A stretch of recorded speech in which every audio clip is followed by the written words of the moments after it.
Radin of Rakarth were some of the most skillful warriors of their time.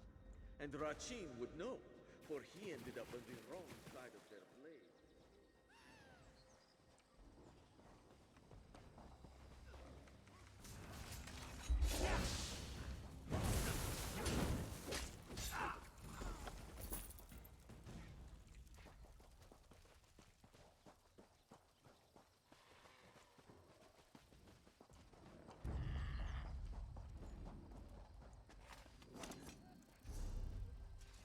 Drink again. Nice.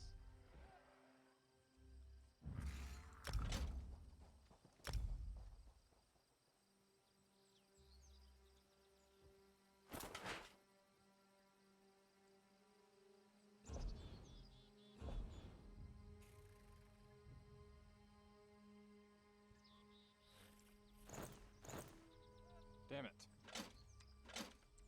Okay.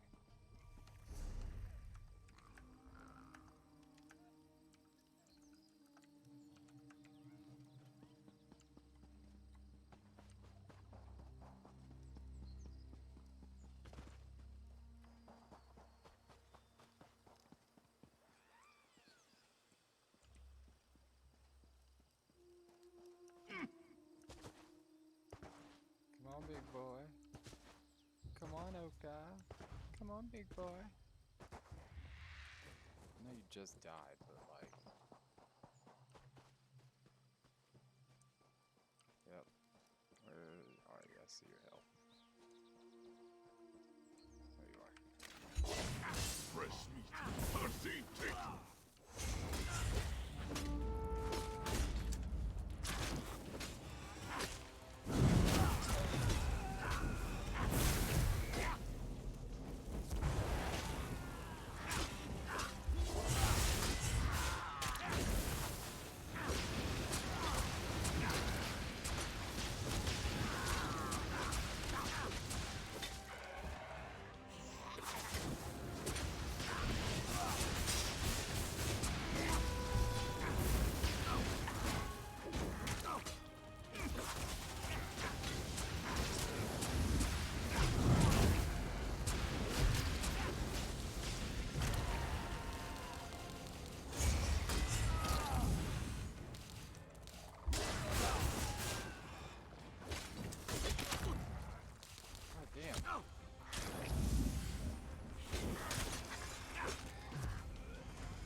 Kura!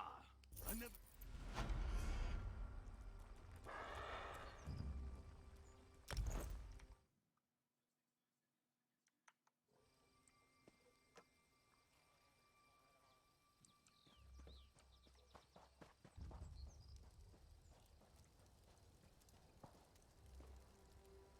Vain Black Star.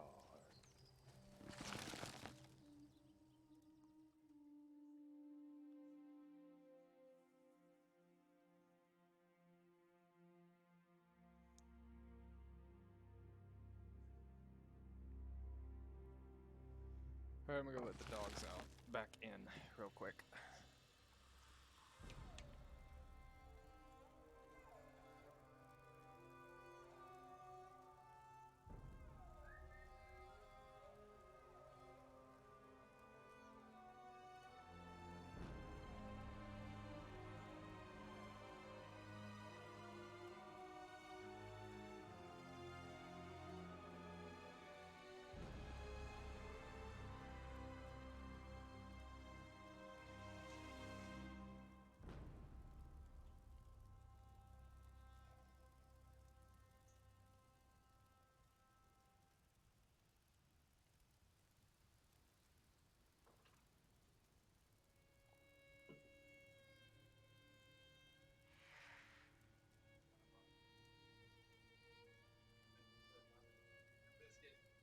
Eat your biscuit, Lucy.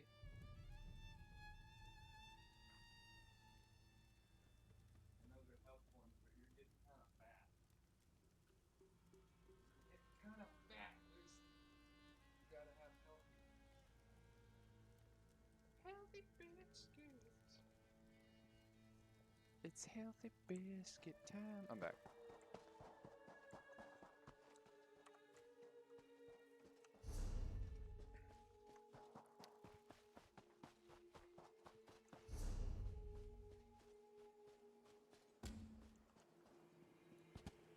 That's fine. 9.5.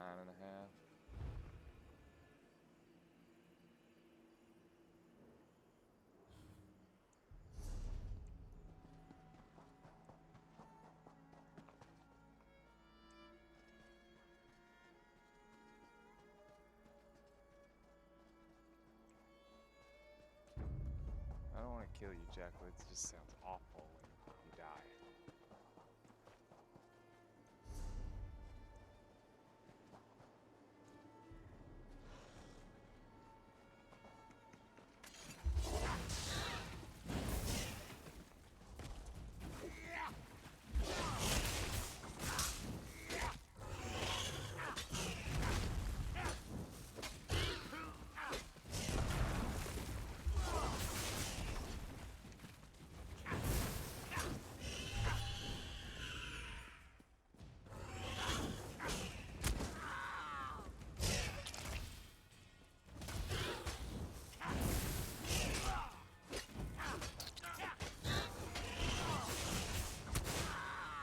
Wow, okay.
Well, I did not then our missions coincide. We can work together to destroy the undead and slay the dragon. It will be glorious. When we finish with the hunting and the slaying, we can report our success to Lord Gareshri. To Jode.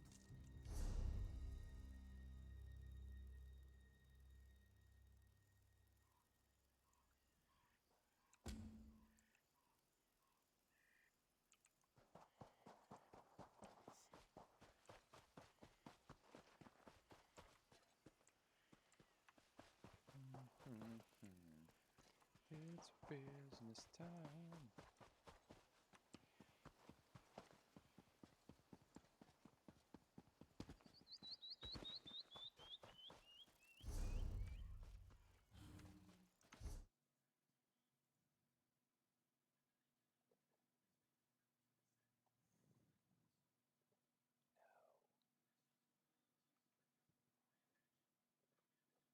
Lucy, get down, girl.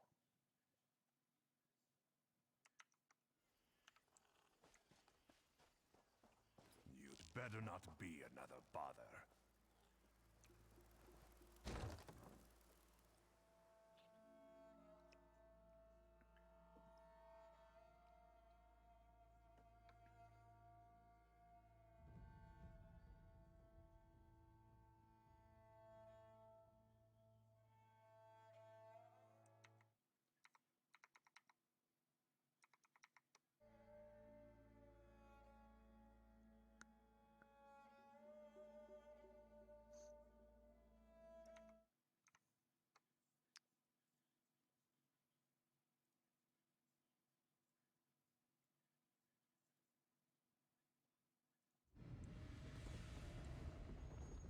With me! Stay close. We will hunt these necromancers down and end this dragon. The path splits here. We will go right. Walker, you stay left. Moons guide us. So I go left.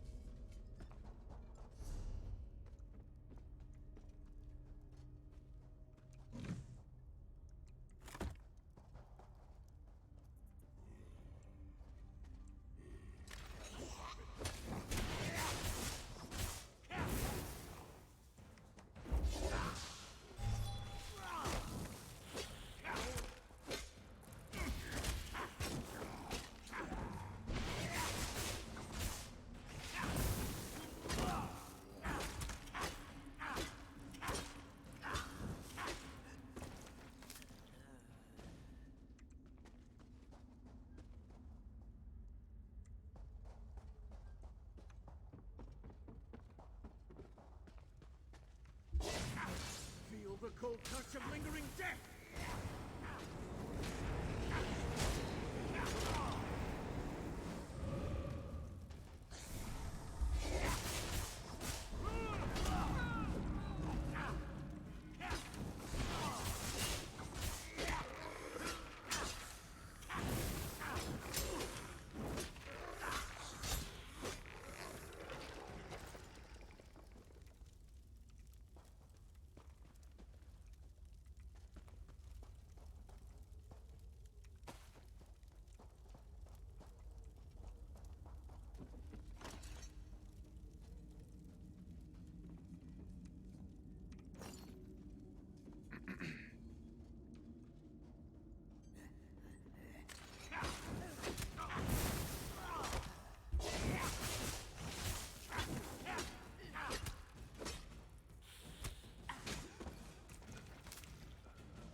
Foul creatures! Cut them down!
is at Loch Lamora.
For Elsewhere!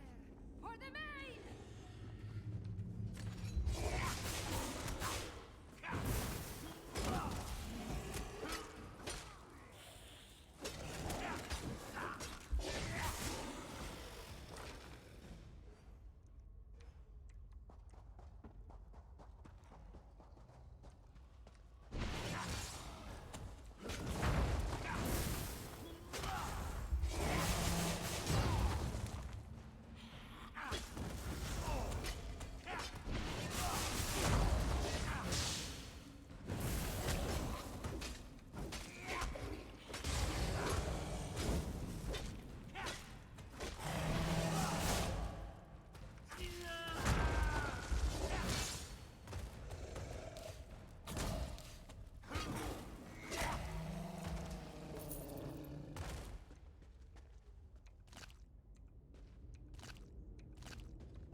It's a long way down.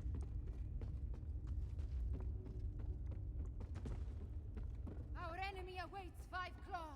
Destroy the Necromancer! No more excuses. No more delays. Double your march at the head of Euraxia's forces. A cage of foes!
morsel. Mulamnir would talk to you. Look upon Mulamnir in despair, morsel. You have no chance against me, no chance at all. But Mulamnir can be merciful. Come, let us talk. Mulamnir wants you to understand the challenge before you. Our puppet, Eurexia, commands a legion of soldiers, an army of necromancers, and a horde of undead. Add my dragon brothers, and the hopelessness of your cause becomes obvious. You and Abnathon are insignificant, but even an infinitesimal flea can irritate after it crawls beneath the scales. Then you will die, but not before we slaughter your friends and set fire to elsewhere. Once we reduce this land to so much ash, only then will I tear you apart. So promises Mulamnir, whose claws... Leave elsewhere, little morsel. Tell the battle mage, if I see you again, you will die. Some sweet moves you got there. Five Claw, are you all right? I heard what the dragon... I never... We defeat... Yes.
For his throne!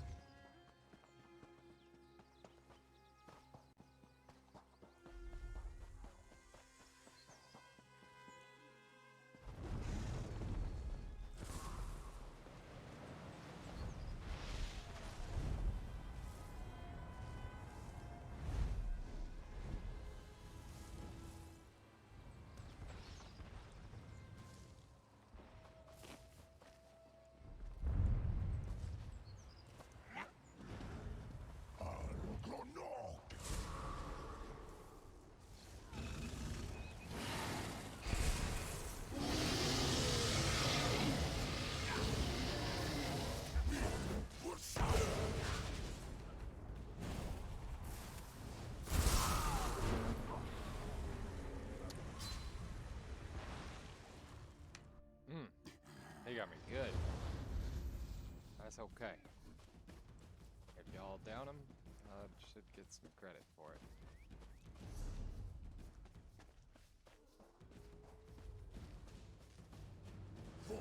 Is through. I'm not fucking with that dragon anymore. Fus Roda.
Hold there, poacher.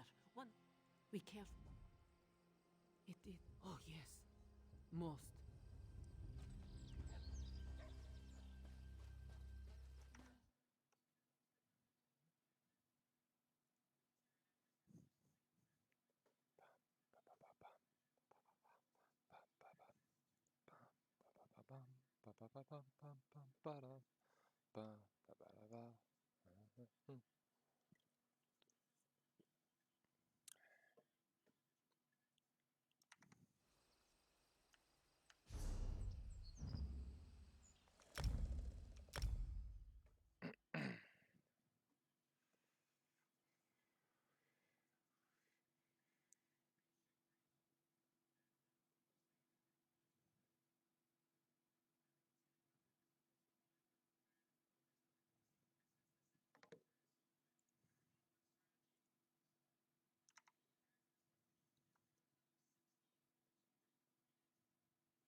see.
the moons.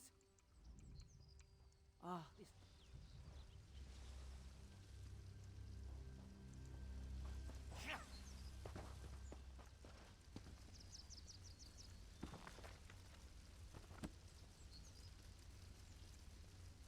Not a moment to lose.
Sky shard over here. That's nice.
Honeydew!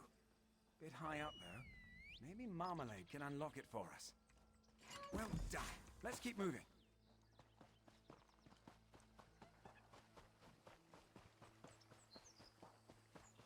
Hold on, Lavender. We'll get you out. She'll find her way home. We have more work to do. The door's locked, eh? Damn. Maybe Marmalade can fit through the crack there.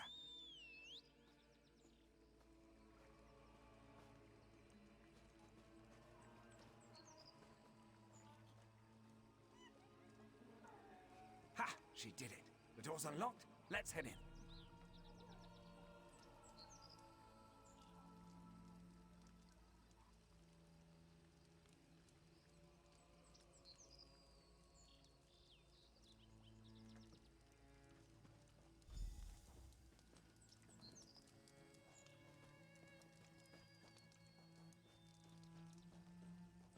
That doesn't look natural. What are you doing up there, friend? Just hanging out on that post dead. I get it.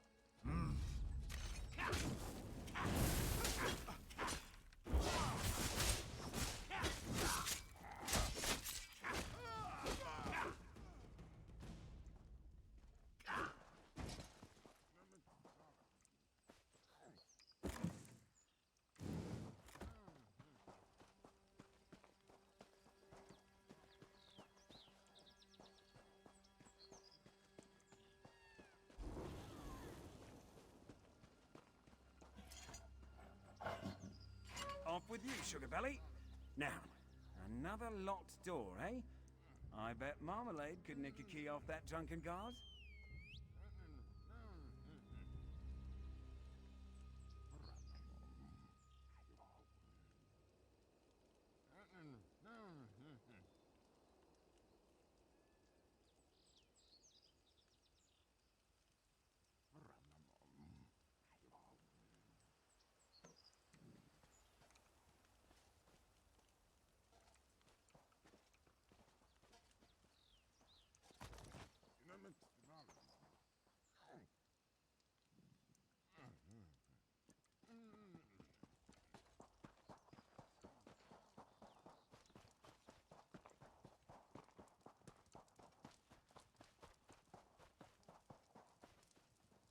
Milksop! He's alive! Let's set him loose! Skin you alive!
That's all of them.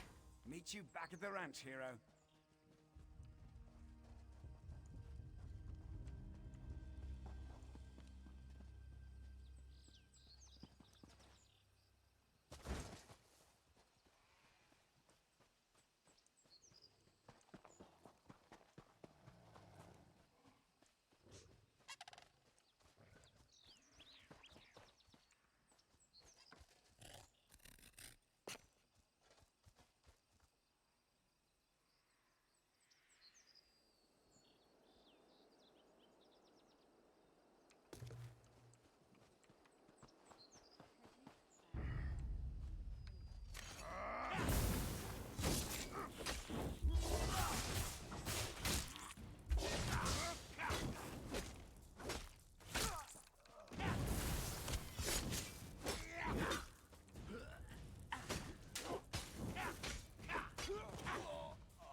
Shit.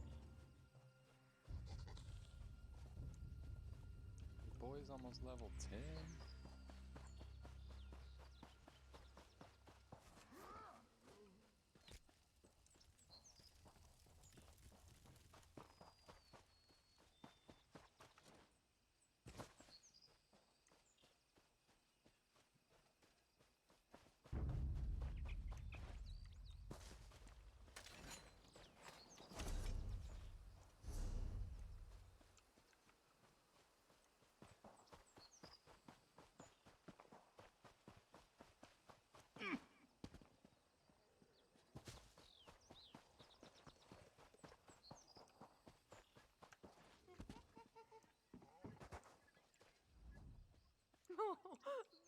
Numaya wish.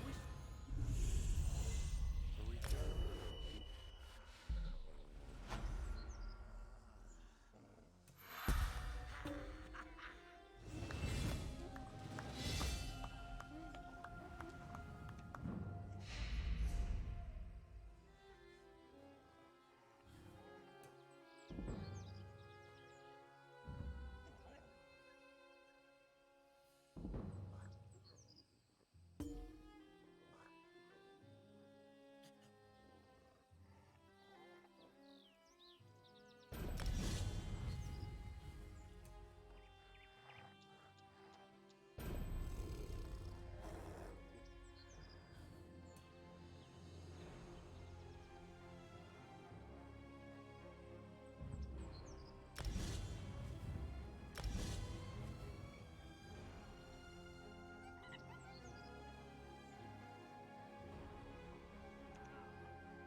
Motherfucking horse's name is Sweet Roll.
Melon? Camel. Dig it.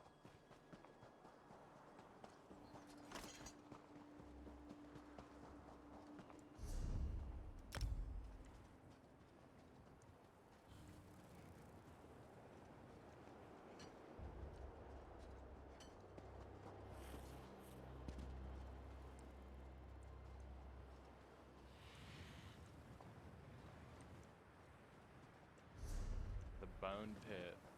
That's what I call my bedroom.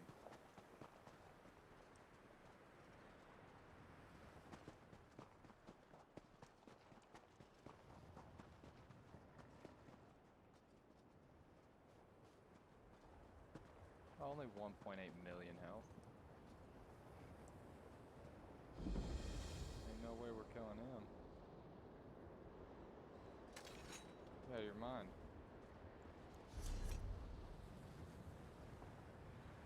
I got 22k health. He'll one-shot me. Good luck. You got it. I believe in you.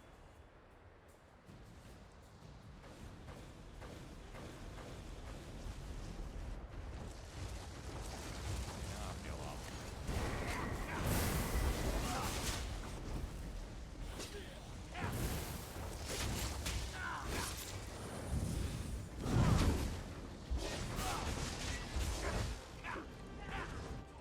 Yeah, see, that didn't work.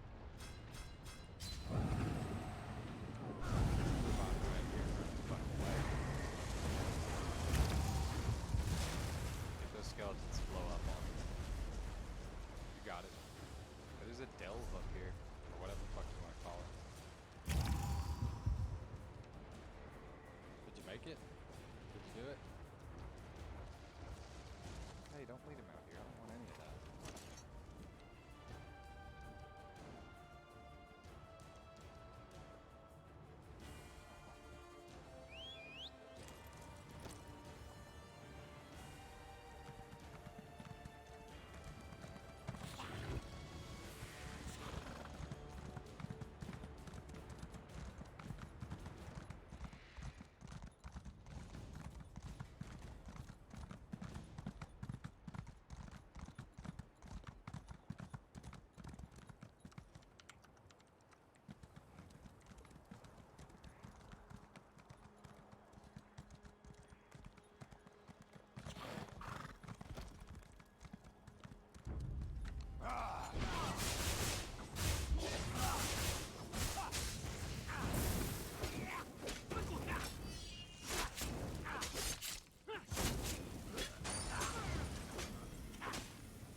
Hey, bro.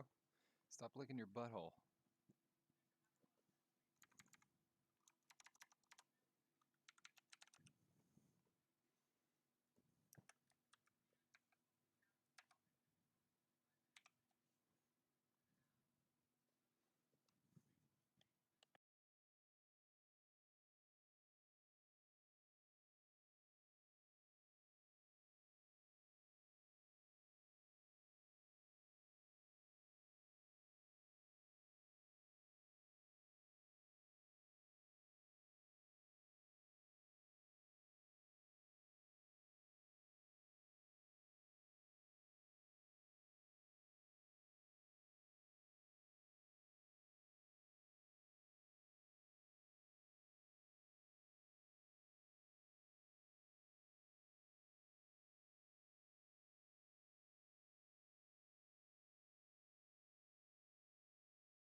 I'm back.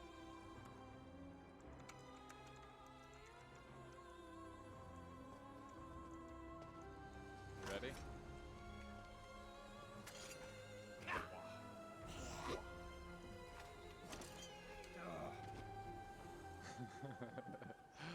Let's go.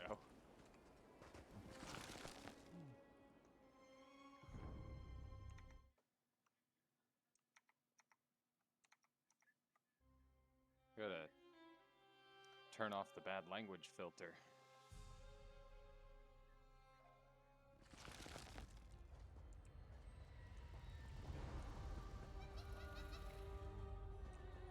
Hey, it's a monkey, dude. Look. A monkey. What are you doing, little monkey? I'm coming. Come. Another one. Hey, monkey.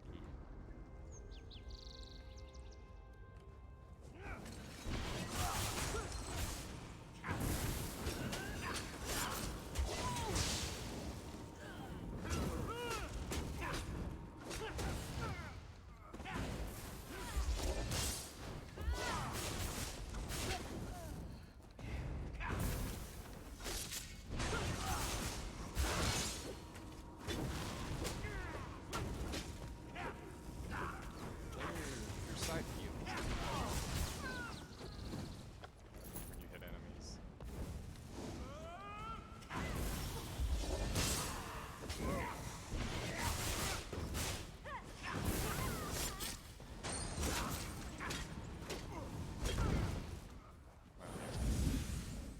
Either way.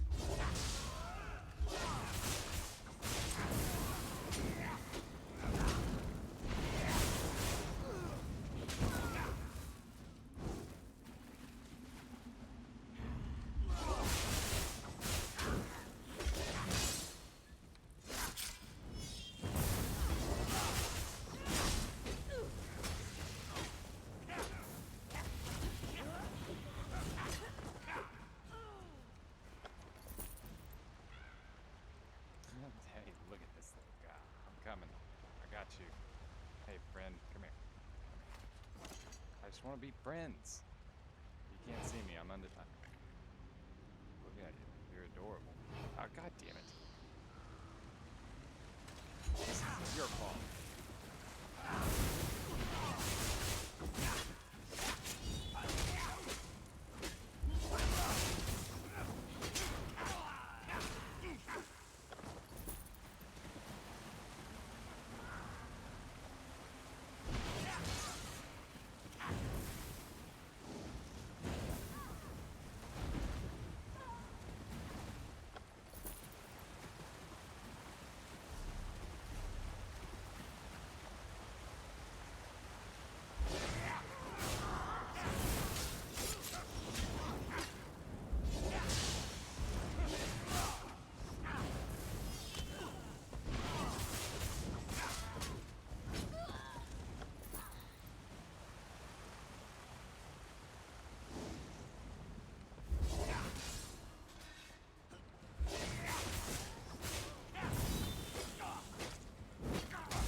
What's up here? I know you've been all over this area before, probably, but I like looking. I like looking. Ah!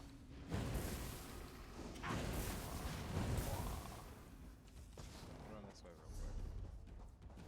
It's a ledge. Drops back to the former area. I'll catch up.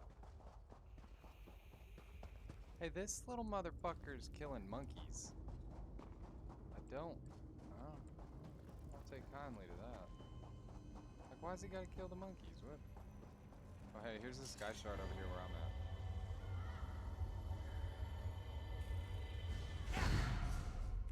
If y'all don't come to me. I guess we can always get on the way back.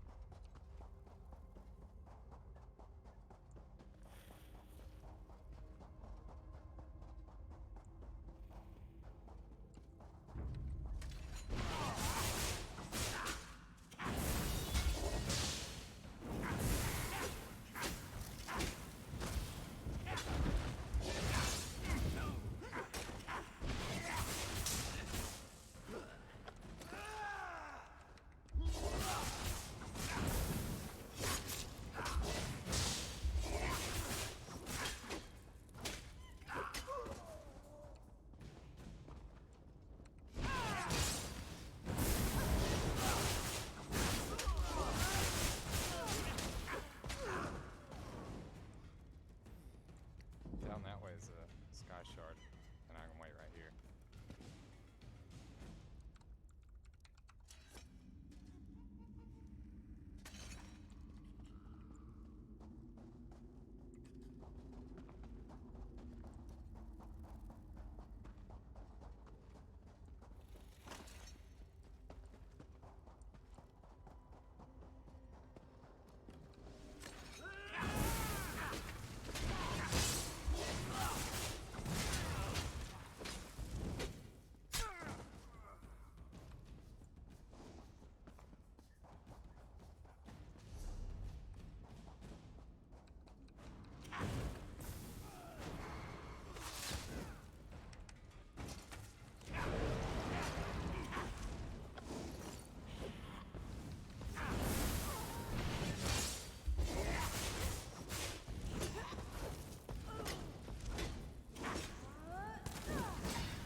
Go back the other way.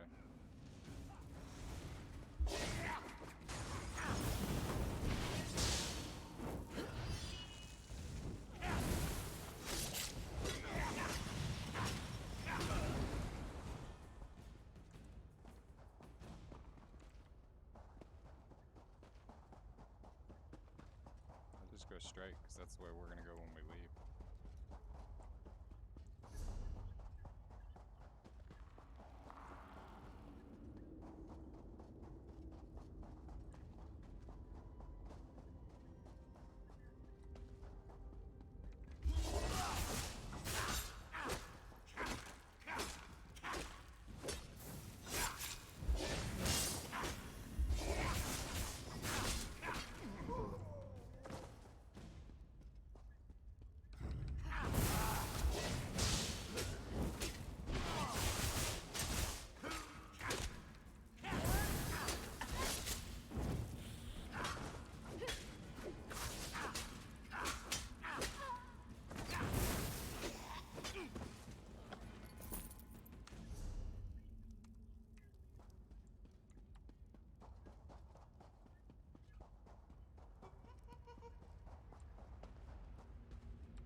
Desert Wind Adaptorium.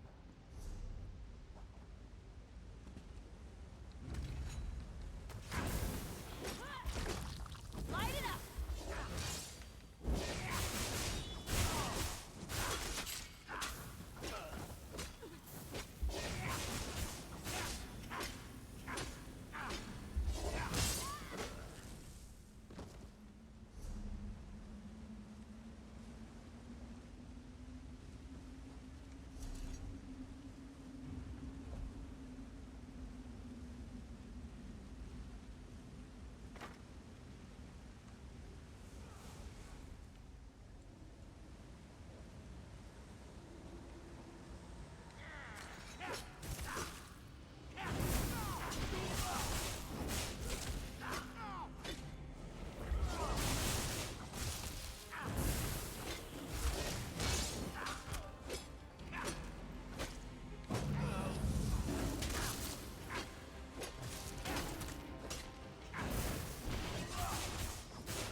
There's a boss over here.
Set it ablaze!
Where'd you go?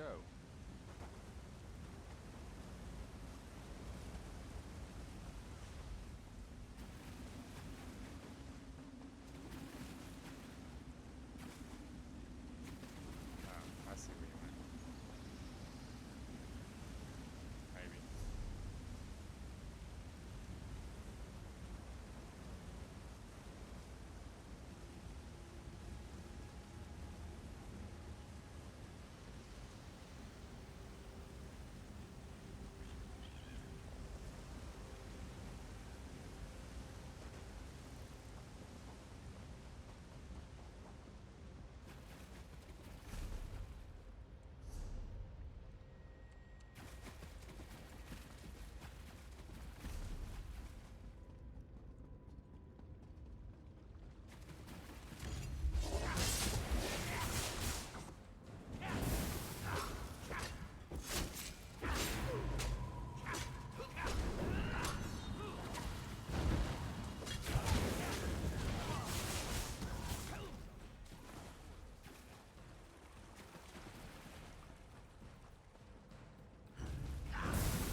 I'm hearing troubling rumors about Ashen Scar.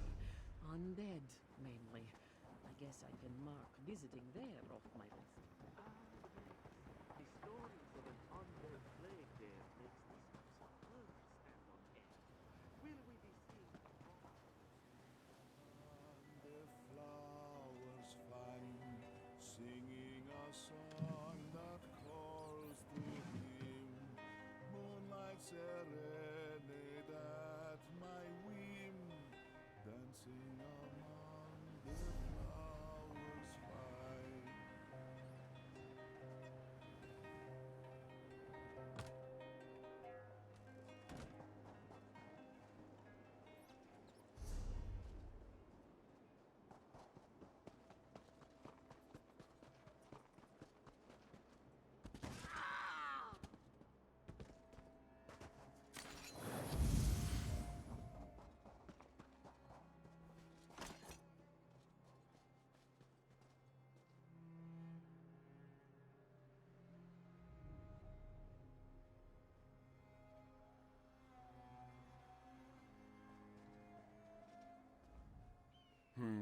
Something you need, strange. Well, wouldn't you know it? The keg must have dropped. Dearest, come look at this. A stranger found my rot meth keg on the side of the road. Can you believe it? Oh, look at that. Must have fallen right off the wagon. How lucky someone found it. And it should be nice and fermented by now. You can finally test it. Of course. Let me just drink this. Oh, so delicious brew.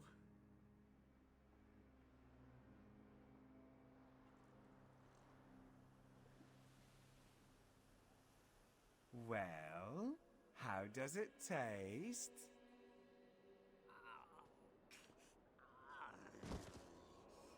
Huh. Looks like I'll need to tweak the recipe a bit.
Spare a moment for a chit-chat?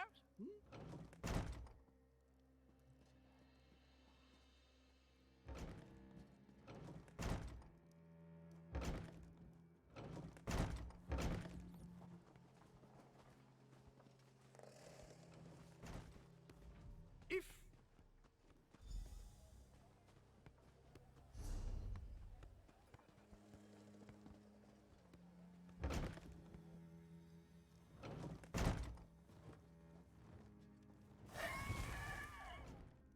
At this point, a parley. I may not like her, but we are a parley with your.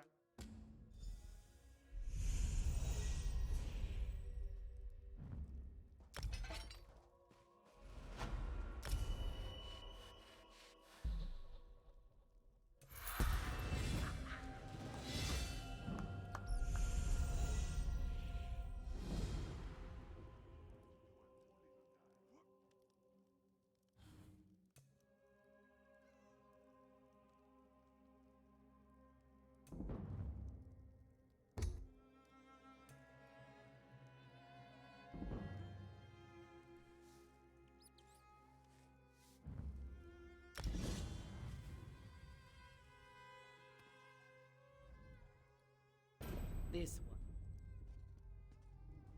Upon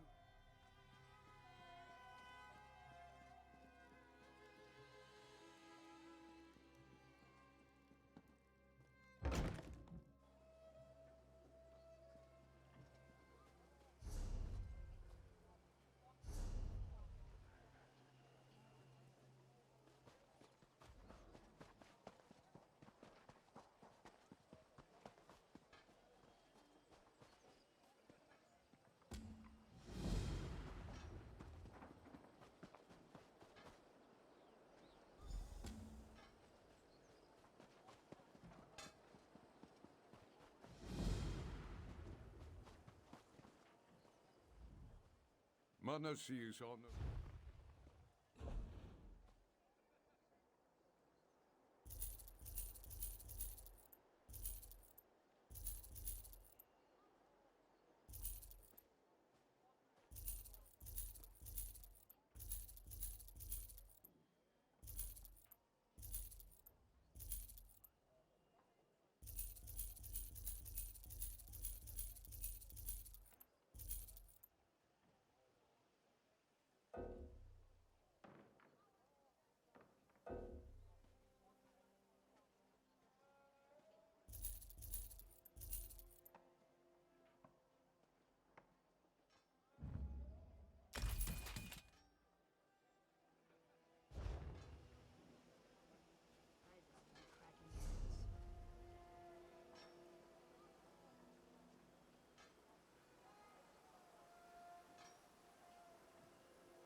expected. Very well. Have you ever visited a Rimmen workhouse? They treat the Khajiit workers worse I than recently slaves. traveled past Two Moons Temple. I hate to say it, but I think the monks there have gone mad. What makes you say that? They said they were chasing butterflies, but I couldn't see any. It's They that were building over there. chasing nothing. For most of Rimmen's Khajiit, it's the only job available to them.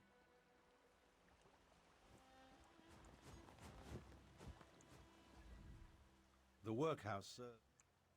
The Rimmen? Now, let's visit the Rimmen marketplace.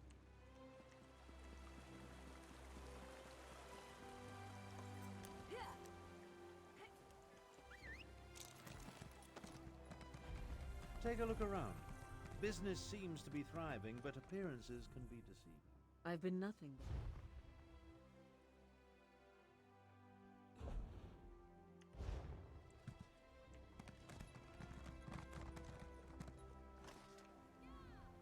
My wares will celebrate.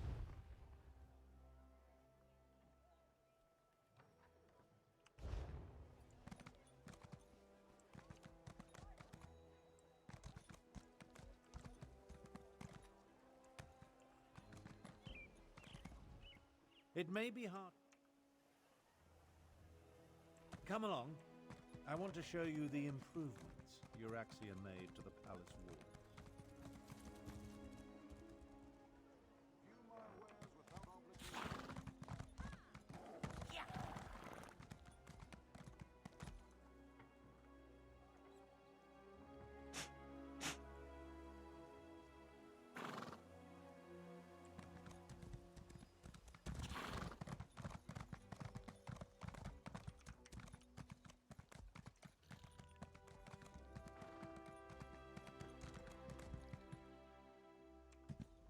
See how the siege weapons sit upon the walls? When it comes right down to it, you're looking at the secret of my half-sister's success.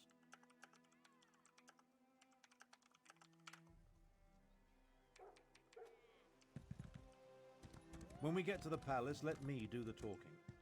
As the Elder Tharn, I'll demonstrate my dominance over Euraxia and negotiate a cessation of hostilities.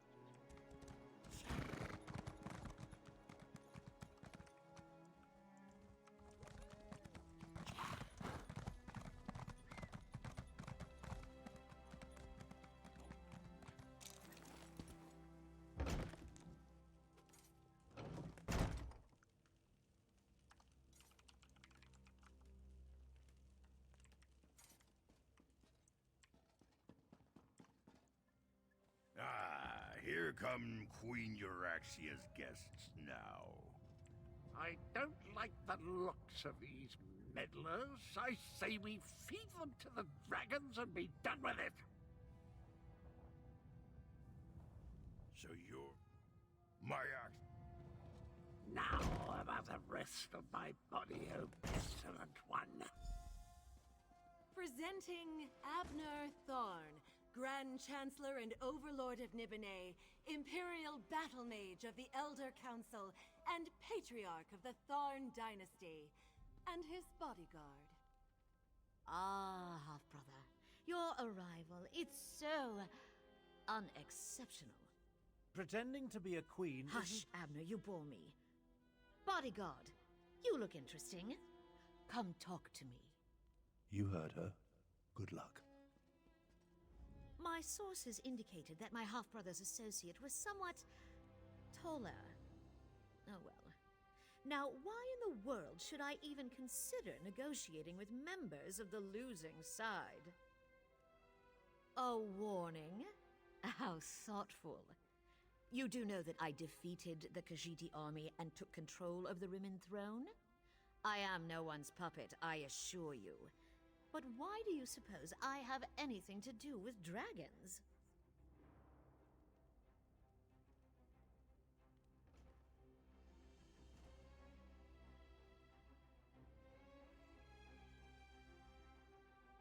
Oh, how precious. I hoped my pompous half-brother would provide an amusement, but this is even better. I have a chamber set aside in the dungeons just for you. We'll play the most interesting games, you and I, until your body gives out. Do not presume to lecture me. I make the rules here, not you or Abner. I have a special relationship with Mulamnir, an understanding. The dragons will secure my hold over elsewhere, and there's nothing you or my half-brother can do to stop them. Enough! Zumog Foom, what news do you bring? The Desert Wind Adaptorium has fallen. We move against Riverhold on your word. Then the word is given. Now, half-brother. Treachery? How could I ever have anticipated this? Guards, take them to the dungeons. I think not.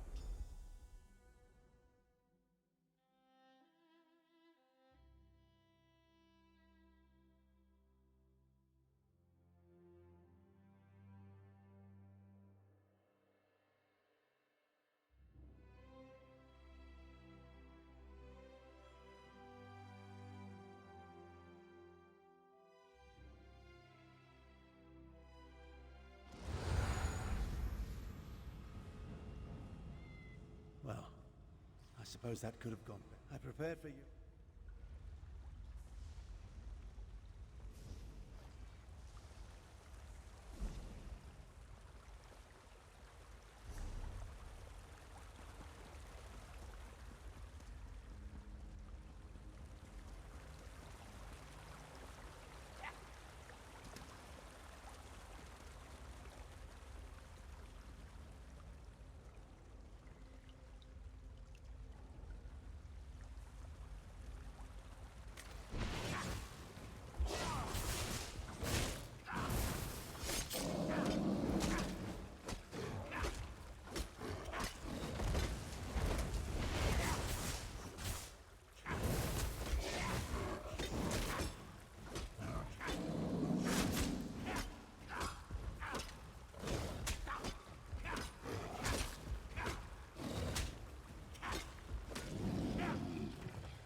anticipated.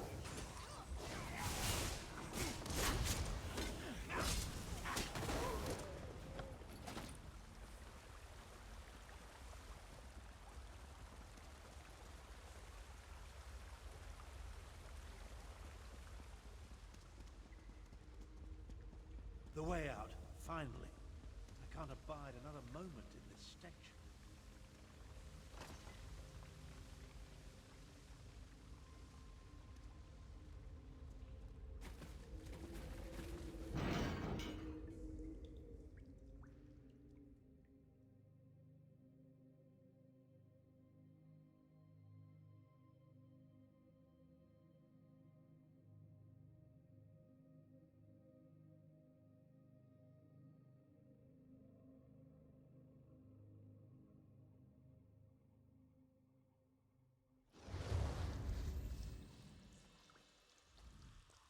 Well,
Shore's bones. Hello, Rigert. As soon as Rigert.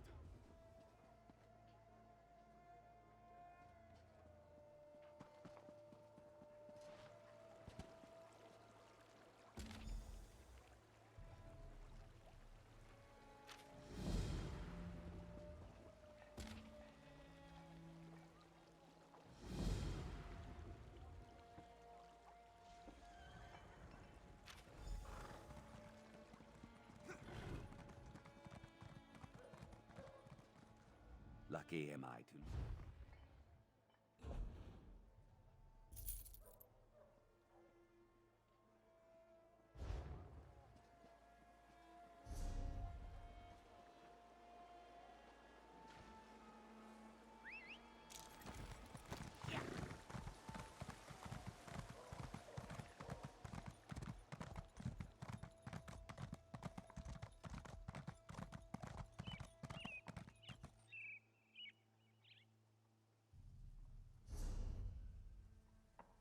Behold divinity with your own eyes.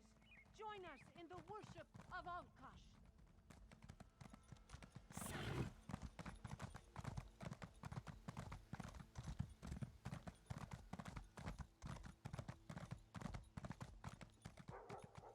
Bright moons, Walker. Come speak with Nisuzi. That's not enough. Now we deal with Dromoth too. Oh, don't forget to... Well, that depends. Who do you want to know more? Nisuzi is a bandan. You are looking for... We bandan. Off you go.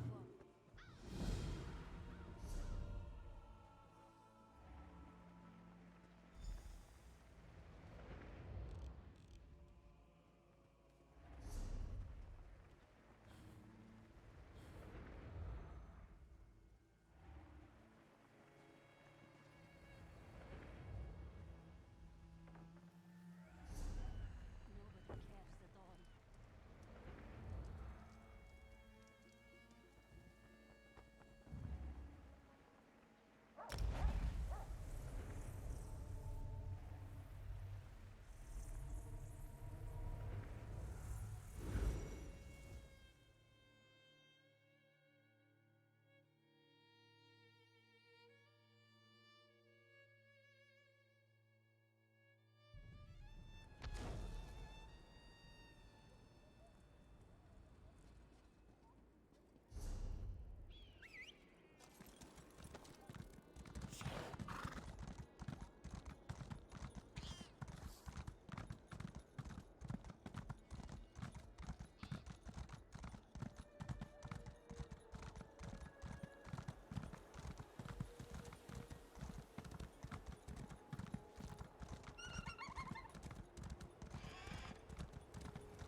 Seal the gates.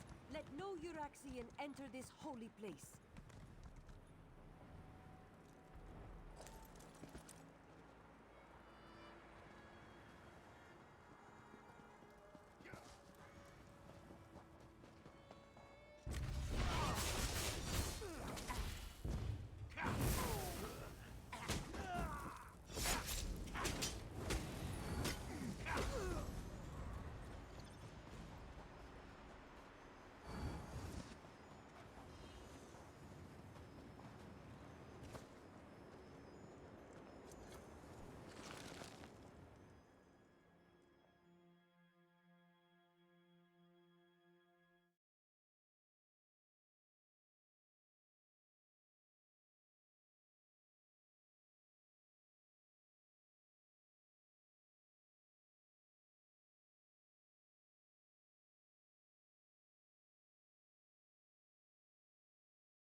Previously on The Adventure.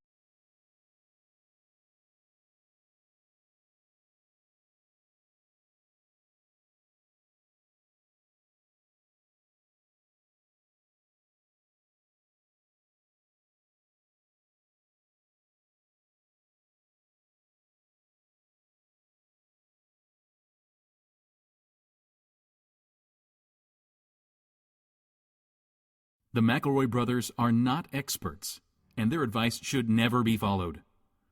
Travis insists he's a sexpert, but if there's a degree on his wall, I haven't seen it. Also, this show isn't for kids, which I mention only so the babies out there will know how cool they are for listening. What's up, you cool baby?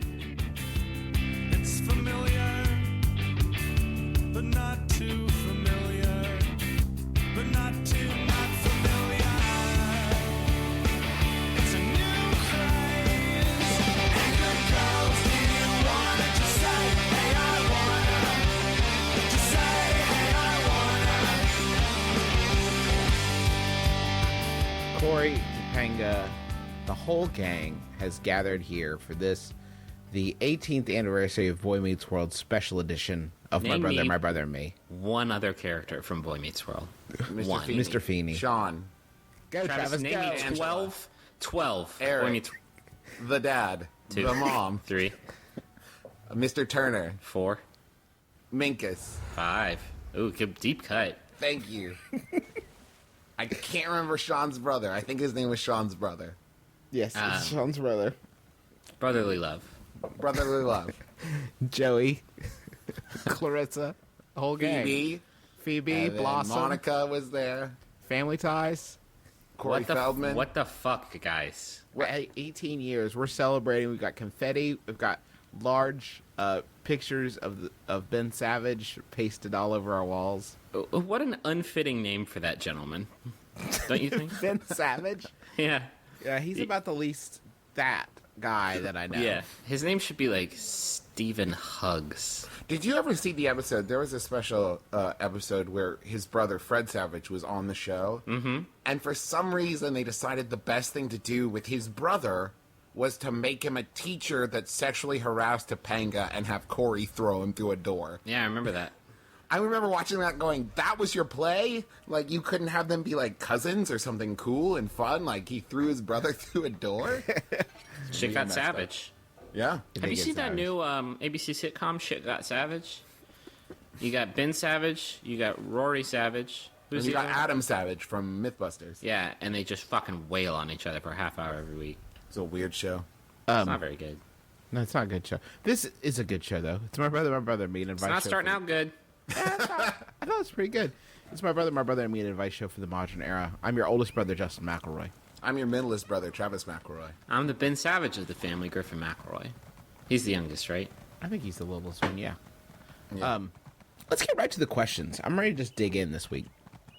I want a big mouthful of questions. Wow. Oh, the imagery.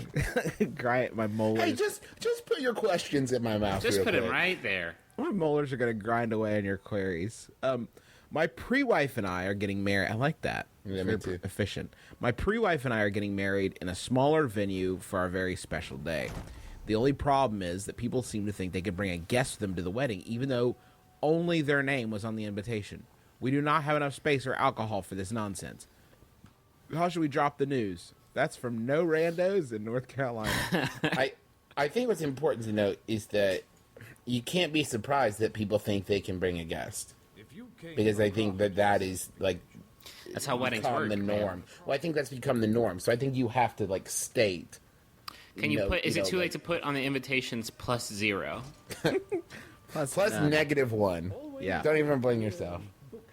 I think in this case, like, if you didn't clarify on the invitation, I think if this is the situation you find yourself in, you got to reach out to those people. Mm-hmm. You got to call them or email them, or probably email them. That's nice and impersonal. Just say, True like, that. hey, No, if I wasn't clear, one. They made this bed. They have to sit on laps at the church when it's time to go. I'm assuming you're getting married at a church, otherwise it doesn't count. And so they got to lap it. That's all. That's the choice. That's the bed they made. Is this a situation in which they should kind of maybe expect that when they tell someone, like, hey, you can't bring your SL, then that person might not come?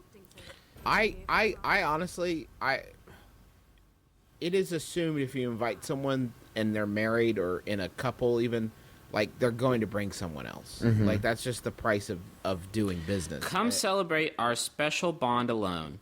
We Yeah. want you to think about what you don't have at the moment and what we do.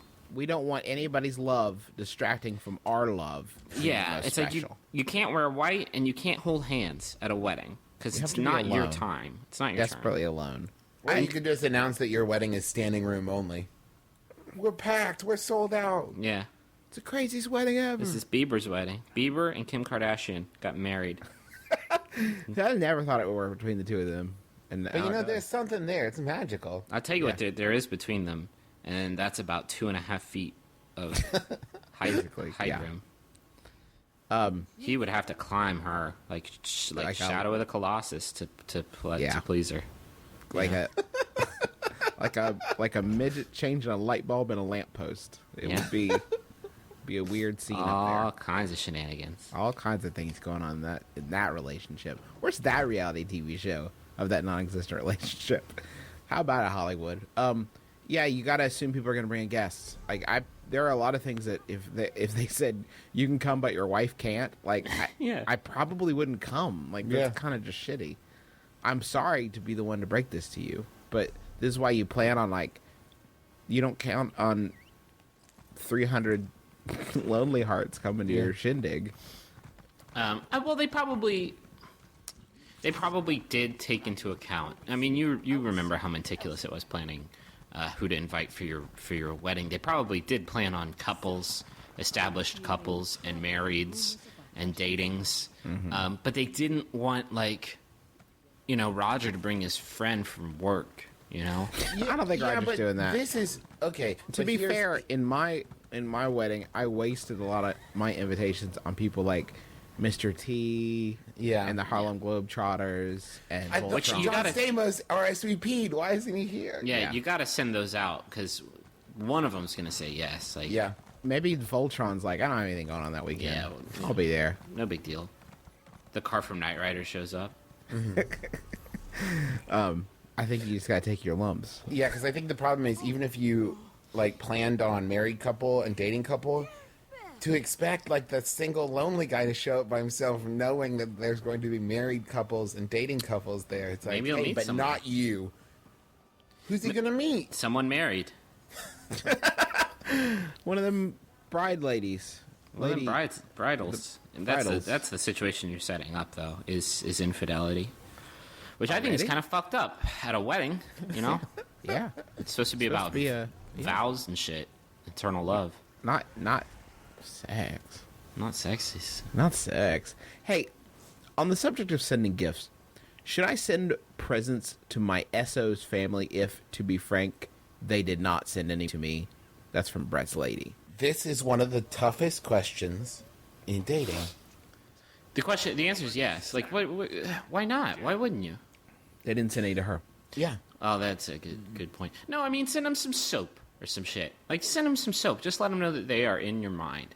I think we talked about it before, but giving gifts is like, especially, I don't know how long you've been dating your SO, but especially early on, is one of the like toughest challenges of like the beginning of a relationship, where you go, do I get them a gift that's very personalized, or do I get them something that's safe and I know that, like, a popcorn tin, like something that I know they're gonna like. I would rather them not have a gift than have the gift of guilt, which is what you're giving them if you get them a present and they didn't get you one. But you always run that risk of, like, maybe they didn't think you were gonna get them anything, and so now it's just this like unspoken, like, well, we didn't get anything for each other. I don't know. It's so tough because you don't want to make them feel bad, but at the same time, maybe you need to break How the is cycle. it going to make them feel bad if they get a present? How do you feel? Because they didn't get you a present. Fuck that. They'll be so excited to get a present that they'll just be like, ooh, present. Does it like a shiny Just present? go to stop overthinking it. Just go to Pier 1 Imports and buy him one of those wicker basketballs. Griffin, imagine gift to the Magi, and the woman's like, I sold my hair to get you this watch chain. He's like, oh, cool, that'll go great with my watch. Oh, man, that was very thoughtful of you.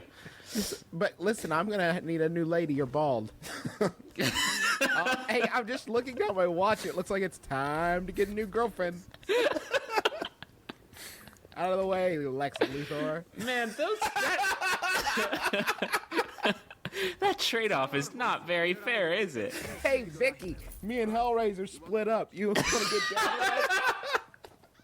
Yeah, I got a new chain too. Yeah, I got this sweet ass watch chain. I said, "There's the door, Willy Willy. Thanks for the watch." Oh man, what horseshit? Yeah, I sold my watch. What did you do? Oh, you're bald now. That's rough. Yeah, but his watch isn't gonna grow back. Yeah. That's true. Yeah, because he had his watch gland removed. You gotta go to Pure One. Gotta get him a wicker basketball. Bitches love that shit, and by bitches I mean this person's parents. People love getting presents, and you probably are overthinking it, Brett Lady. Just Brett needs you to buy his parents a thing, and then you know what? No matter what it does for them, it'll make him think a lot of you, and that relationship. Ooh, what about this? Get him the present, and they're like, "Oh, we didn't get you anything." Say, "You already got me the greatest present." Don't fucking Brett. do that. Don't do that at all. It's just the right size. No, because if you say that, then they won't buy you gifts anymore. They'll be like, "Oh, check it. We got you bread again." Yeah. You're welcome. You want to return him? I'll get you a wicker basketball. Those things are so great. I got one that smells like cinnamon. Sorry? I put it in a bowl. It smells like cinnamon all the time. What does it smell like? It smells like fresh rolls. Do you guys want a Yahoo answer? Yes. I have one. Okay. How did Griffin just say cinnamon? This one was sent in by Justin Russo. Thank you, Justin Russo. You're a gentleman and a scholar. It's asked by Yahoo Answers user Buck Peters, who asks... Come on now. That's not a good start. What a power name! Buck Peters asks... Whatever he wants to. Is it weird to watch porn with 9 other dudes with surround sound and order pizza for the event, like with sports? Because that's what's happening at our bachelor pad right now. We started off with 4 guys. Now the neighbor and his buddies came over, and it's 9 guys watching porn, drinking beer, and eating pizza. If my buddy Seth and his 2 other buddies come over, that'll bring the tally of this party to 12 dudes? Oh my Jesus. There's a question mark. Like, mathematically, yeah, you got it. Should we invite some girls to balance out a possible sausage fest? A possible sausage fest? You can invite girls from now until the end of linear time. Not one is going to darken the door of that party. Well, so here's the setup. There's no... See you there? You use so many question marks in this question where question marks didn't need to be like, yeah, you got 12 goddamn dicks. It's a sausage fest. Also, you're eating pizza with probable sausage on it.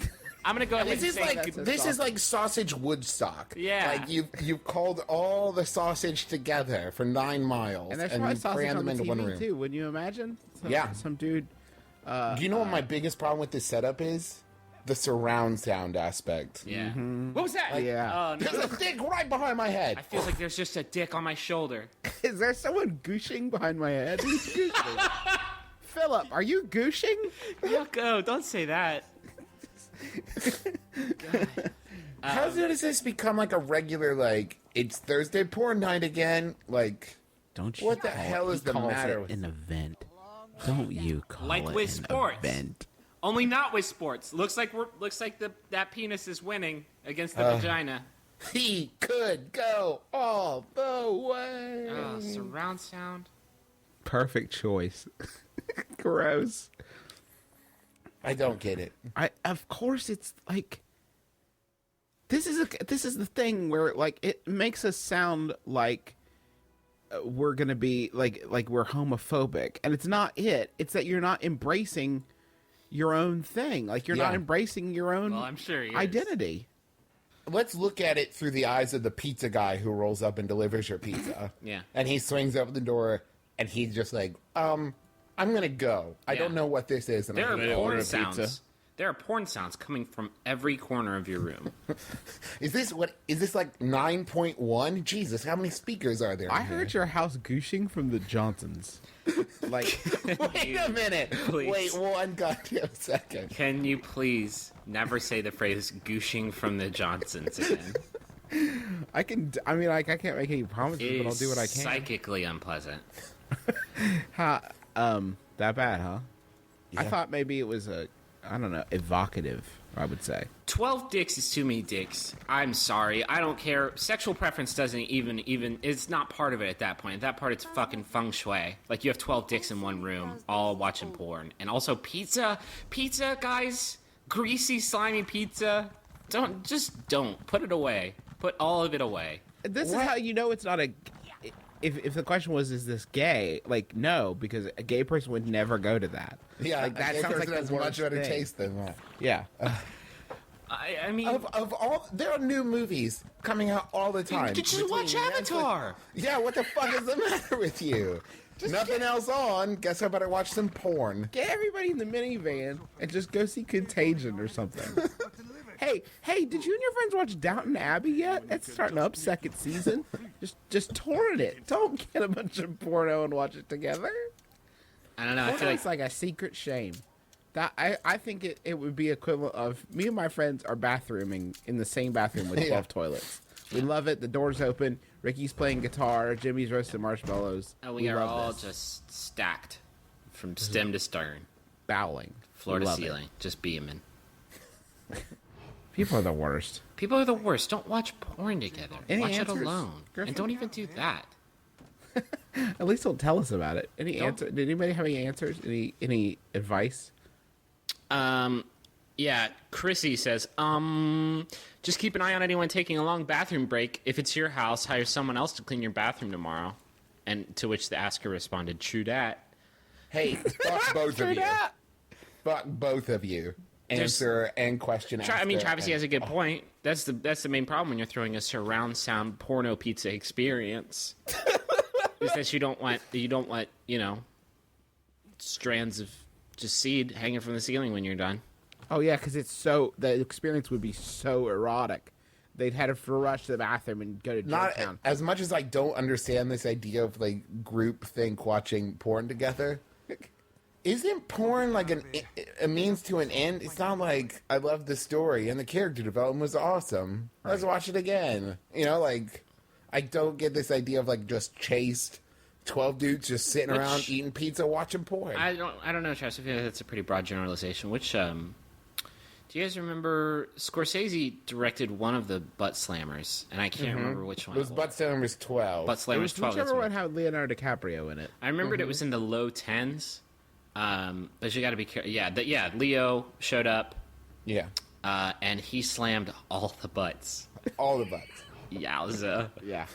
I've been dating this girl for a few weeks now, and she's borderline perfect. The only thing that concerns me is that she's more into me than I am into her. Any advice concerned in Connecticut? Yeah. So your problem is she's almost perfect if only she didn't like you so much? Here's the thing. Oh, to have your problems. That must be so rough. Almost perfect. See, I want to close. She might not be close to that borderline, you know? She might have half a face. Right sideways. Like, nothing below the nose. What are you talking about? I'm saying she's almost perfect. Yeah, the almost perfect thing is that the only problem with her is that she likes him too much. This question makes me so angry. I know, I'm trying to recuperate, because, like... When people say that, when people are like, she's more into me than I am into her, that's a self-fulfilling prophecy. It's because you are less into her than she is into you, so she's pushing. She's fighting to try to get you on the same level. Mm-hmm. Right now, the ball's in your court. You need to give her the ball. Yeah. You are not playing teamwork style. You are not... I don't know any more basketball references, but... No, teamwork style. That was a good one. Teamwork style. We're going to go into this with a teamwork style defense. So what you gotta do, you gotta get Bugs Bunny to pass it to Bill Murray and slam jam it on the Monstars. That's right. That's the only basketball. And also Wayne Knight is there. Wayne Knight is there also, and he drinks Michael Jordan's special stuff, which, man, that movie's pretty suggestive now that I'm older. You, yeah, I think Travis makes a rare great point. She is trying to compensate. Like, Yeah. she feels things not working. She feels you not putting the energy into it because, and you know, I don't know what this I don't like her is. If she is borderline perfect and you don't like her to your full capacity, that's a problem with you. Yeah. Got this sweet, perfect angel. Only problem, though, is that I want somebody who's terrible for me. Yeah. Right. Well, it's one of those things whenever someone says, you know, I should really like her, but I don't. Okay, well, then you don't. So I think you need to analyze, like, what your real problem is, and maybe she's not quite as perfect for you as you think, or you don't appreciate her on the level that you should. There's something stopping you from being happy in this relationship. What do you think it is, you guys? Without any information about this person whatsoever except for a pseudonym they provided with us. They live in Connecticut. Do you think that maybe their apple orchard has had a rotten harvest? Mm-hmm. No, I think that's a definite possibility. I think it's that they've only been dating for a few weeks, and that people in this day and age have a tendency to rush from dating to, like, we are boyfriend girlfriend, and they don't take the time to, like, actually get to know each other and figure out if they're perfect for each other. They just kind of jump into it. Yeah, but that's not a bad. No, I disagree. I don't think. No, it's not always bad. It's not always bad, but it's this idea of never put someone on a pedestal. She's not perfect. No one's perfect. What the? Like, no. Yeah, I think that's the problem. You're saying that the reason he doesn't like her is because he thinks that she's perfect? I think he doesn't know her well enough. You've done lost the plot. You have No. I'm saying if you think she's perfect, maybe you don't know her well enough. Maybe you guys just need to have some more conversations. I'm saying it's this person's problem. You're putting it on this person who now I'm assuming that the writer of this question listens and the girlfriend doesn't. So I'm gonna put the blame on her because she'll never hear me do it. Cowardly, you say? Maybe. I say it's practical. Hey, why are you so amazing? Hey, you maybe need to aim even higher than almost perfect. Maybe you need to go take it to the limit. Hey, is there any way that you can like him less? He's Lady? not. He's okay. To completely shift gears here, how do you have that conversation? Can you like me less? Yeah, because we always say, like, hard. communication. Explain your problems and be like, hey, you like me way too much. I am clearly too awesome. I know I'm great. I know I'm always cooking your favorite grilled cheese sandwiches, and I always drop the best Napoleon Dynamite quotes at the most appropriate times. But you've got to stop liking me so much. I get it. Maybe it's time for you to, I don't know, just lower the bar a little bit. Yeah, you gotta like next time you're saying maybe he's being too great. Yeah. Yeah. Maybe he forgets. Okay. Maybe he forgets a dinner date. Stands her up once or twice. Well, no. Nothing that no, disrespectful. I'm saying next time you're smooching her, maybe you burp a little bit.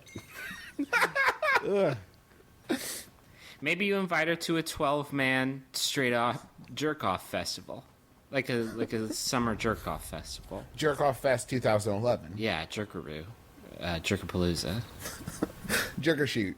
Maybe make a offhanded comment about tomorrow's underwear changing day. Just mention it casually. I've been waiting for so long. Oh, time's up. Maybe talk about your mites. Say bed bugs. Say something about bed bugs. You don't even have to, like, do a sentence. You can just say the words bed bugs, and you drop, like, 2 rungs. Here's the thing. Smother her. Wait a minute. Come back. Not like that. Put that pillow down. Put that pillow down. That would fix your problem, but not really in the way that you need to. It would create some new problems. Yeah, with the law, with Johnny Law. New one with Johnny Law to deal with. I really in the serious advice realm, I would say that if you hang in there with this relationship and you really care about this girl, these things will balance out. But he doesn't care about her. You'll find an equilibrium. What? He's bored. He's bored. Yawn. No thanks, perfection. Too perfect. Yes. I think Griffin has already turned on this question asker, and I'm trying to give him a way out. I'm saying just chill. if she's perfect, he shouldn't have any problem staying in the relationship. It should be a joy, a delight, unless there's something he's not telling us. Half a face. Vampire. Half a face vampire. Half-face vampire, she sucks other faces to get the other half of her face. Is that a thing? Yeah, sure. Yeah. Yeah, probably a series That's what on Twilight the is. BBC. Yeah, that's what Twilight's about. Half-face vampires. Takeout and Netflix. It's not an appropriate second date, right? I just started dating a guy who's recently out of a long-term relationship, and he's jumping into a comfort level we have not reached yet. How can I get him to back off without being too harsh? Form spring. Yikes. Yikes. Oh, buddy. Can you put him on the line? Can we talk to him? Here's the thing. I think that's not a bad second date, but it is a bad second, third, fourth, fifth, sixth, seventh, eighth, ninth, and 10th date. Yeah. In a row. It also depends on what the first date was. Yeah. Well, I imagine the first date, nobody does With have their a wedding. first date. Yeah. Yeah. No, yeah, and that's a tough conversation to have too. Like, really, you want to?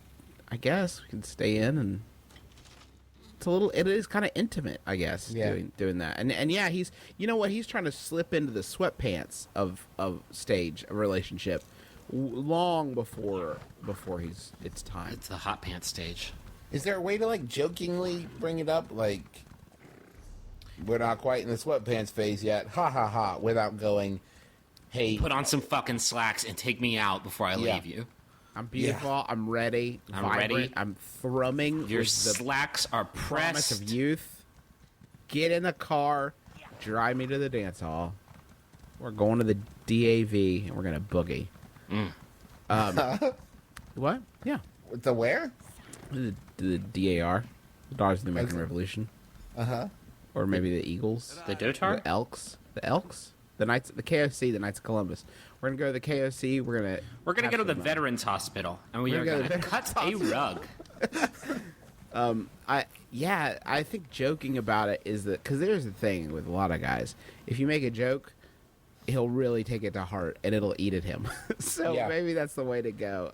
Just something fun like that, but don't make it too serious, because this is gonna sound weird, but I think second date is too early to be having serious conversations about anything. Yeah. I don't think you can have a serious conversation about, like, hey, listen, this is moving too fast. Like, I would just, make a casual joke about it. And that's the thing is, what's funny is it's not that it's moving too fast so much as it is it's slowed down too fast. Yeah, it slowed down like really fast. Yeah, he was just revving up the engine. He threw on the brakes. He threw on the left Who brake. brings it? He's like, hey, I got pad thai and we're about to stream some Downton Abbey. And God, you're that sounds like a whoa, good whoa, night, whoa, though. Whoa, whoa, whoa, whoa, whoa, whoa, whoa, Whoa, whoa, whoa. Chill out. Hang on. I got to go. That does sound like a good night, though. It sounds nice. Might do that I might do that tonight. Yeah, sounds good. God, I'm old. I'm 80 years old. This is called my brother, my octogenarian. my brother, my grandpa, and his sage words. Yeah, I think if you make a fun joke about it, I don't think it'll be that big of a problem anymore. You can get over it. See, and maybe wait to see what the third date is, because maybe he's rope-a-doping you. Yeah, maybe that's his pattern. Maybe it's like epic first date, lame second date, but then his third date is like hot air balloon ride, and you're losing your mind. That's what you're eating Thai food and watching Netflix on a laptop in a hot air balloon. Listen, I love when you took me to the fancy Italian restaurant and we watched Netflix and ate takeout at the table. And then you took me to your house and we watched Netflix and ate takeout. And now we're on the space shuttle and we're watching Netflix and eating takeout. But maybe change it up. This Downton Abbey is so gripping. Why do they only make 7 episodes? You know what? I think you just got to take charge, because this person was in a long-term relationship. They probably would be very excited to go out and do things that they didn't do in their last relationship. If it was as sedentary as you're making it sound. Like, I think you just got to take charge and be like, today we're gonna, go river rafting or something exciting. I think that person will really, really appreciate that and sort of break out of the doldrums and then, try even harder to impress you. Speaking of doldrums, guys who have been in a long-term relationship for a long time, don't forget that every once in a while, gotta put the sweatpants up. Yeah. Gotta put on some slacks again. And do it for no reason. Nope. Don't wait till like an anniversary or birthday. because then it doesn't count. It's got to be like, hey, you know what? I just realized how much I love you today. Let's go somewhere special tonight. It's much like sieging a fort. The most important part in love is the element of surprise. That is correct. Yeah. Hey, Griffin, do you have a... And make sure you don't make her pay for it. Don't you dare. That really kills it. Just yesterday, my lady, I went out to a fancy dinner. I had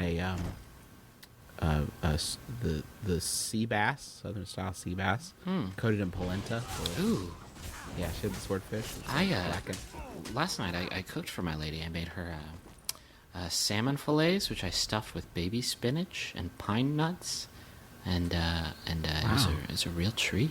What about you, Trev? What did you eat last night? Teresa made me a country dinner with mashed potatoes and chicken fried steak. And damn, can we all hold hands across the internet and just appreciate how good our lots in life are? Yeah, day to day, who knows? But like dinner, at least we got our dinner right.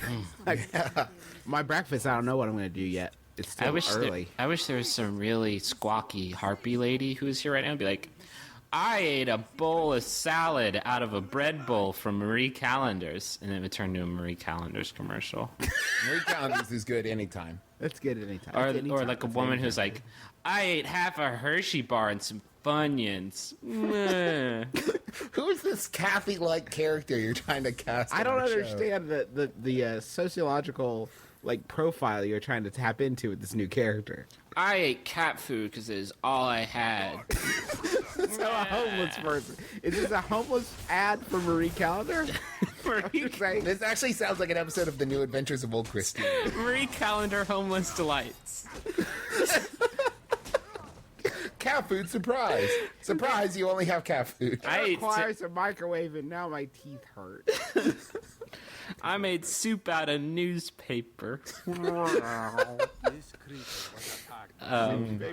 Today's headline, these is delicious. Do you know where you'll be going with all those savings from Marie Callender using coupons in the mail from the newspaper that you made in the soup? With the money, Tom. That's so awkward when you go to buy a Marie Callender homeless meal and you realize that you already made the coupons into soup. Thank you, Marie. Is this soup puns? The soup that keeps on souping. Let's go to the money zone.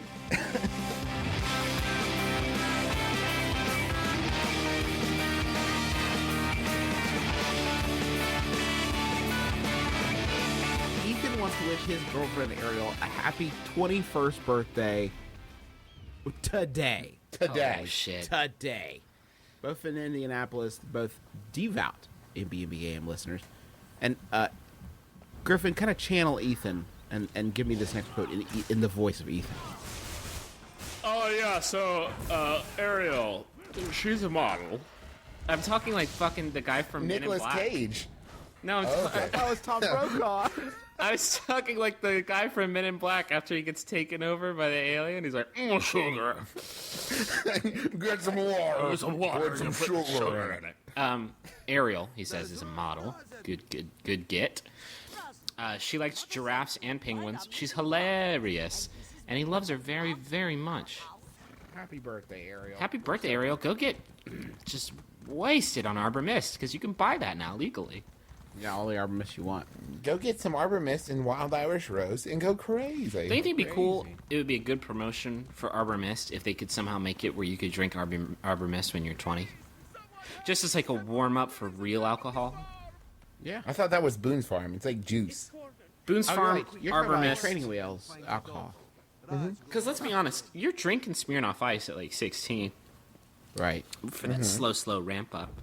Yeah, for the slow and just legally instituted indoctrination in the culture of alcohol. I don't think there's anything wrong with that.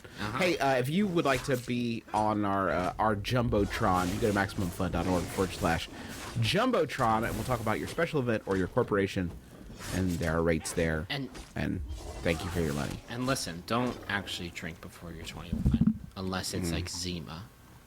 You're being pressured to. If you're being pressured to drink a Four Loko, that's fine. That's fine. But especially don't actually... if it's by a member of the opposite sex. Oh, yeah. Who's older than you? Oh, yeah. Because you might get the smoocher. Don't actually drink Four Loko. I'm 24 and I don't think I could handle one of those things. And listen, I saw it on Twitter last night. Oh, yeah. Somebody is drinking Trash Monkeys. I can't stress enough. Don't drink Trash Monkeys. It was a fun little short story because she was like, my boyfriend's about to drink Trash Monkeys. And then like 2 hours later, she's like, my boyfriend's dead. My boyfriend died. I miss him very much. Thanks for the advice. Thank you. Just don't drink anymore, you guys. Yeah. Griffin. Yahoo? Yes. How about another one from Mr. Justin Russo? He really knocked it out of the park this week. Thank you, Justin Russo. It's by Yahoo Answers user Vic Philadelphia Freedom, who asks, this might be too gross. Let me know if it is, and we'll do something else. How do you make a scrotum more attractive? I mean, if you leave it as is, it looks like a Velcro tennis ball rolled in pet hair. If you shave it, it looks like an orange that somebody forgot in the fridge for a year. How do you make it look any better? Serious answers only, please. You can make it look like a kitty with like face paint. What's the additional info, Griffin? Additional details. Will you marry me, cat? So I don't know. What? Maybe he's using this as like the worst proposal. Like he was trying to genetically, scientifically come up with the worst proposal ever imaginable. Because this would be it. This is pretty high on the list. This is actually an easy one to answer. What you want to do is go up to you go up and click layer, and then click filter, and then click artistic, and then click scrotums, and then click despeckle, devein, and uncheck smoothing. And you're just going to want to save that as a You guys keyboard shortcut. to get the TIFF or JPEG, what file format? If you have a TIFF, you're going to want to check in laced hair, and that's going to give you a look like the pubes are woven into like a dicky, basically. Yeah. Yeah. It's gonna be a really nice look. I tell you what, I usually just blur it, blur, and then I slap a mosaic filter on it, and then I print that, and I use it as a sort of a basis for my stained glass work. You know, and we run into this a lot, but you guys are just so much more computer savvy than me. I just use paint and just kind of do a spray paint smile on it. Yeah. Which is fine. That's good, I guess. I have actually I'm still using clip art. I've been looking into Flash to like animate to just make it look like the left and right gonads are sort of going up and down as if it were walking down like a path, like a rose covered path. So maybe they're not any more attractive, but they're definitely more active. Yeah, well, and you can't spell attractive without active, you know. If you think about It's true. It's so true. Everybody get fit. Just a reminder. You thought about maybe throwing a third ball in there? Give them something they haven't seen before. Just like that classic scene in Total Recall when that girl says, "Baby, you made me wish I was dead." I hate your football so much. Oh man, is there? I don't think that there is an equal thing for having three balls. Like, maybe wish I had 6 fingers. I don't know. Made me wish I had left after our second date. Something. How about this suggestion? One sentence. Get yourself an Easter egg kit. Oh, you're saying that he should dip them? Yeah. But make sure you use the wax pencil before. Yeah. Because afterwards it doesn't do the designs as well. Yeah, you can write your favorite And Bible verses. don't overdo it with the glitter. You don't want it looking like a Mariah Carey video down there. Yeah. Get your glitter straight. That is the most ostentatious scrotum I have ever seen. It's a little showy, okay? Listen. Did you bedazzle it? What is that? We're just 12 guys trying to sit around and watch the pornography. I don't need you showing off your Elton John disco ball scrotum. Hey, and get those googly eyes off there. That's ridiculous. Tyler, you have to leave. Tyler, I'm trying to eat pizza and fucking pound it, and I can't do it with you've just given me a great idea for like a survivor style reality show about 12 dudes watching porn together. Yeah. Yeah, would you watch that show? No. Okay. Not at all. But you'd make a fortune off of it. Can we give these testes some utility? Can we make them keep them function, not form? Because how about like a fanny pack for your balls? They have those. It's called being a transvestite. Can we please come up with something other than that? What about paperweight? I'm not talking. Yeah, that's what I'm talking about. I'm not talking about something to carry to hoist your gonads around. You're saying dip them in like metal, and then use them as paperweights. So just bronze them. No. So wait, Griffin, why do you want to bronze his testicles? I'm confused. It seems like while that would make them more attractive on one level, I feel like it would be a little bit painful. Yeah, it would not be pleasant. Could we candles? Can we turn them into candles? Like candle dip them? That wouldn't feel good. That would, never mind. Yeah, but you know what? Neither would bronzing. Your idea sucked too. Can you have them removed? Can you have them moved? Yeah, you have them moved to a place in your body that's a little more discreet. How about on top? Stop it. I can't even imagine. Oh, no. Is that Gonzo down there? You look ridiculous. Oh, that's so crazy because mine looks like Rolf. Would you just put the balls up there or the whole thing? The whole kit and caboodle? I don't know. Is it possible to just turn the whole thing upside down? That's what I'm wondering. I don't want to do that. Can we turn it sideways? There's so many options. Then it looks quizzical. I don't want to Interesting. these things anymore. It's like when you were a kid and you cocked your, sorry for the word choice, cocked your baseball hat to the side to let people know that you were street. Oh, you got rally balls. Yeah. Come on, Reds. I turned my dick 35 degrees to the left for you. Come on, Gomez. Hit it. Oh, shit. Yahoo Answers user Nate responded to this question. He said, I have a tattoo on mine. It says, please hold, with a telephone cord wrapped around it. When I get really old, hopefully it'll say something else in between the wrinkles.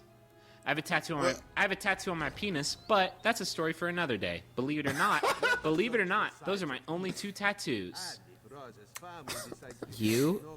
If you have 2 tattoos in your genitals, you are not so busy that you cannot finish answering a Yahoo answer. You're not that busy. I'll catch you on Tuesday to tell you about my dick tat. Tune in to the second part, click subscribe, and you're going to get the second half.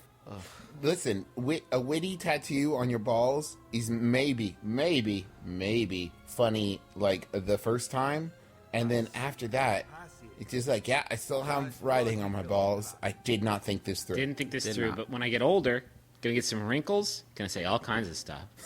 Please kill me. Please kill me. Free me from this flesh prison. Hello, brothers. I'm the proud father of 2 sons, ages 10 and 6. Individually, they're great kids. Together, however, they fight and bicker during every waking second. Do you have any advice on how I can get them to at least show brotherly kindness rather than brotherly hurling harsh words and clenched extremities at each other? Perplexed progenitor in Indiana. This is gonna be trick. Progenitor. Ooh. Is what you meant to say. What did I about say? a brotherly cage Did I say match? progenitor? You said progenitor. Yeah. Ugh, progenitor. Sorry. I don't know what happened to me. This is gonna be tough for us to answer because we were all very docile towards each other. Not me and Justin. Do you think maybe that's it? Because it was just 2 of them? and not 3? Once I came along, I was sort of the mediator. I think that this age, I think 10 and 6, it's like a pack of wild dogs and they have to establish dominance. Right. Exactly. Was that really important to you guys? Yeah. No, but I think that's what brothers do. I think, like, there's a certain amount of... It seems... Here's what it is. Oh, this is a great example. With dogs, when dogs, like, snarl at each other and, like, nip at each other and chase each other, if you don't know better, you look at it and go, oh, my God, they're fighting. But in reality, that's how dogs interact with each other. That's how they play. So I think that this is just the way that boys of that age are relating to each other. By the time they're 15 and however old, 15 and 11 or 15 and 19, they're going to get along so well because they got all that shit out. Sorry, early. do you just want this guy to live in like a waking, screaming hell for the next 5 years? Is that what you want? Well, what Dad used to do when Justin and I argued is he would, like, try to, step it up and say, I remember that. I'm gonna make you guys fight, and then Justin and I would always stop and go, God, that's ridiculous. Yeah. Come on, calm down. Yeah. Just arguing. Punch him right in the jaw. Like, I don't want to. Yeah, no. Sydney's mom, when Sydney and my wife Sydney and her sister Taylor, when they would fight when they were little, her mom came up with a game called Pretend Your Sister's Dead. They would start fighting, and she would drop that one on it. And how it would pan out is Sydney would start crying, and she'd say, "I'm sorry, Taylor. I'm sorry we fought." And Taylor would say, "Shut up, you're dead." So you never know how that's gonna backfire. But they worked it all out. Mm-hmm. I think. I don't know. I never fought with either of you guys. I don't think. Maybe You were so like little. We were once. plotting behind your back, really. I remember this one day where I was smarted off to Justin. I wasn't doing my chores, and I think that you were in charge. Like the folks were away, and you slapped me. And then I was so upset by that, and you were so upset by that, and I think that was the only confrontation we ever had. Except sometimes you would get angry when I would throw a baseball bat at you. You did throw a baseball bat at me, but that was pure accidento, right? No, that was a game we were playing. That was Taste My Steel, but like I feel like it was pure accident. And there was the time that you kind of swung Griffin around and hammer through him. You did hammer throw me like fucking Trunchbull, but. We've talked about Taste My Steel before, right? Like, I don't think. Let's do a quick recap in case we haven't. Quick recap in case we haven't. Taste My Steel is a game that I invented with Griffin. a real collaborative. Not Abner Doubleday and Taste My Steel. It was a real collabo. Basically, I had an aluminum baseball bat, and I would throw it at Griffin, but he would know it was coming. How would I know? Because I would shout, "Taste My Steel!" Yeah. And throw the bat at him. I was very lithe though. Yeah, wispy. I would say. I was wispy, and I dodged it every time except the last time that we played it. When you hit me, you hit me right in the eyeball. I got the biggest, nastiest shiner that anyone's ever gotten. And then our mom was like, "Hey, don't play Taste My Steel anymore." So maybe that's the solution. Get your kids some weapons and let them work it out. Or don't let the commish catch you. Yeah. Our mom was the commissioner of Taste My Steel. Brought it down single-handedly. Yeah. She was the steroids of Taste My Steel because she ruined the purity of this. Travis was never allowed to play because he got caught juicing. That's right. He tried to up his taste average. Up his vitamin C. And I would have taken it and just made it violent. Oh. I would have taken out the beauty of the sport. Yeah, you would have made it less of a ranged game, Kirby more puck. of a melee. Mm-hmm. Griffin, let's have one more Yahoo Answers question. I feel like that would go down real smooth if you got one. How about? Oh man, it's tricky. Do you want a creepy one, or do you want a more thought-provoking one? You know I like to get creepy. Yeah, give me the creepy one. This one was sent in by Grace Russell. Thank you, Grace. It's by Yahoo Answers user Hiuh, who Hiuh, who asks, "I want to kiss Sarah Michelle Gellar on the forehead. How can I do it?" Oh. Who can help me with that? Every night I'm going to bed, I'm kissing something, thinking of kissing her in forehead. I also dreamed kissing her in forehead. If there is none, how can I get over that? Why do I want it? Oh, no. He's actually being very mature because he's not just asking how he can go about kissing Sarah Michelle Gellar right on her sweet forehead. He wants to know how he can get over it if it truly is impossible, which so few things in this world are. This may be one. You don't want to have to do battle. I with Freddie think you Prinze have Jr. a better chance of kissing Sarah Michelle Gellar square on the lips than you do on the forehead. If someone came up to her and he said, "I have a proposition for you. I want to give you a kiss one of these two places," you think almost certainly would. Already? But you only just arrived. Well, Raz could stay for one last meal before he departs. And letters?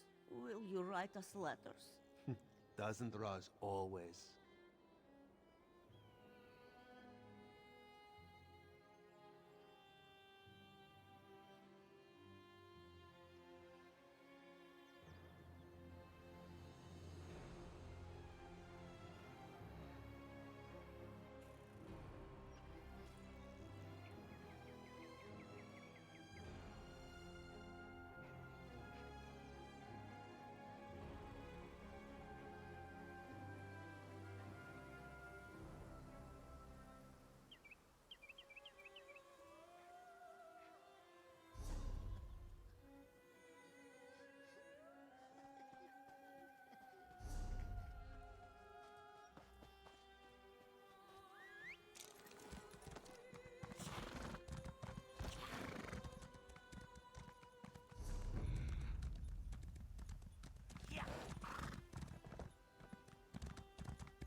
Jose, Jarl. Alas, she forced a powerful and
Would you like to